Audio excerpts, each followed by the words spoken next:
Survey muna tayo, survey. Ako. Yan ang pakal. Baasal na naman, oh. Pagputol muna. Ang motor.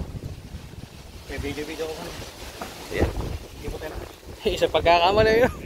Sa baba po pulutin yung motor Kaya ron. magtatanggal akong bag dito. Subukan namin makatawid. Kaya tanggalin. Oo. Ito hingal ko. Malamig dito. Para ka nasa Baguio. Dito lang po sa Sierra Madre. Kasi na po, mas marami hingal kaysa salita. No, ayan, nung bumagyo siguro ng bagyong Pipito, nag-landslide po rito. Survey nga natin itong tandaanan dito. Ito, sa pagkakamali, laglag yung motor. Problema, dadalawa lang kami. Lagi namin makuha yung motor dyan.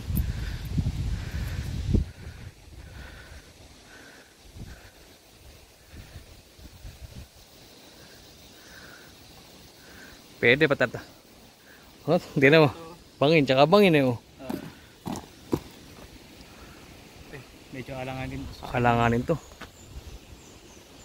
Dito pag ganoon mo rito. Kaya papunta ko rin malalim. Malalim to, malalim yan. Tatambakan ng bato. Eh, yung motor namin, doon sa baba. Nakakatakot to, baka gumuho ito.